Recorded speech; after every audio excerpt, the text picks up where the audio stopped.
Oh, I hate to stop that, but got to get onto it. All right, that was Chick Webb.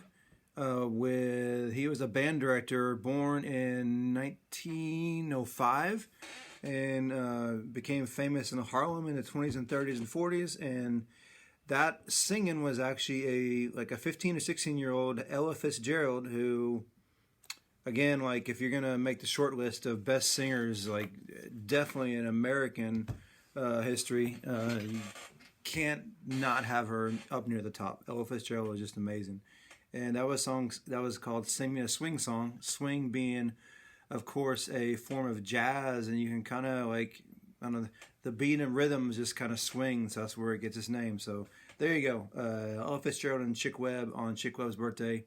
1905. It's "Sing Me a Swing Song," and very jolly song. Swing is known for being jolly, it's a happy thing. All right, so what do we got on February 10th? Oh yeah, it's February 10th. In 1923, Texas Tech University was founded up in Lubbock. So our very own Miss Vela graduated from there, and I like Lubbock. Very flat but very picturesque. So I love it. The Panhandle is pretty fascinating to me. Well, pretty much I like every area, but like they've all got their charms and beauty if you look for it, right? 1967, the 25th Amendment to the Constitution was what do you call it? Ratified. Yeah, ratified. That means it was approved.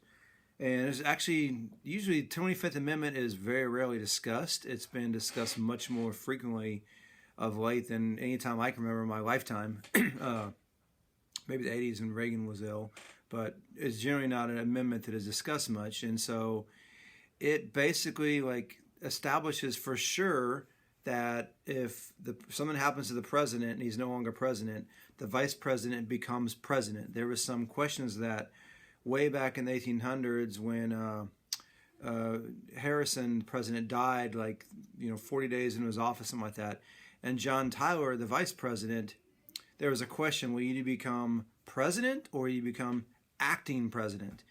And it was kind of decided then that yes, you become the president, not like an acting president, which means that if you're acting, you could be replaced. Instead, you become the real deal.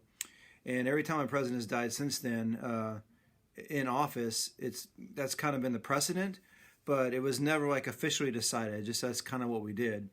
In the 1950s, Eisenhower was ill. There have been a few times when presidents were ill, but they really didn't come to a whole lot. Like Woodrow Wilson was really ill the last few months of his presidency, but they kind of hid it. By the time it came out, no one did anything about it. But then in the 50s, Eisenhower was ill quite frequently.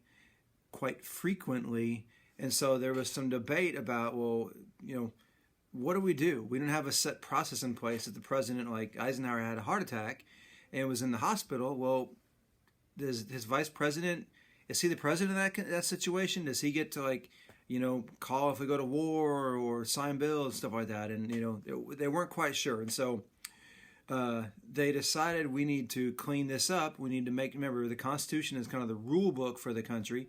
So something new happened, and we didn't have a rule for it. So they crafted this resolution, and it was passed. And it was, I believe, Constitution amendments take a long time to get ratified. Typically, there's a few processes, but it's not an easy process. Our Constitution was deliberately made to be difficult to change because they don't want people just changing it willy nilly. They wanted us to really have to if we're going to change it, make it a difficult process so that we really have to think hard before we do something. Because once you change the Constitution, you change the rule books for the country, and that can be that can have a lot of ripple effects maybe you didn't think through. And it's hard to change it back. So it was deliberately made. The Constitution actually deliberately made a simple document because they want people to read it. They want you to read the Constitution so you know what the government can or cannot do and understand it. Fortunately, not enough people read the Constitution. Once you get old enough, make sure it's really not that long. It's got some big words, but you can Google what the words are. It is, in my mind, it's kind of one of the obligations of American citizenship to know what the rules are we're supposed to be doing about. So the Constitution was made short so the common person could understand it. And it was also made very difficult to change because they didn't want the whims of the people. I get an idea right now, change the rules, and then maybe 6 months later, say, maybe that wasn't a good idea. So they want us to think about it. So my charge to y'all as you get older is read the Constitution and think about it, right? But at any rate, so 1960 this was proposed, and in 1967 it was fine. Enough people, congressmen, have signed off for it, or enough states have signed off on it, that it was now the law of the land. And it basically provides, okay, if something happens to the president, the vice president is the president. He's not a president like in waiting or, temporary president. He becomes the president. It also sets a pattern for like what happens if the president is temporarily sick, or if a president, for whatever reason, we think we need to get rid of him on a rapid basis. It sets up a process the cabinet can do that. So 25th Amendment and a little bit of constitutional history, because I like me some, y'all probably figured out right now, I like talking about government and politics and history and society and arts and culture and stuff. That fascinates me. Hopefully it does you too. Okay, what do we got? Oh, birthdays. Can't forget the birthdays. All right. All right, we have Liberty Pierce and Camden Merrick. Happy birthday to you both. All right, we're going to close out on the four-way test. The four-way test are the things we think, say, or do. Is it the truth?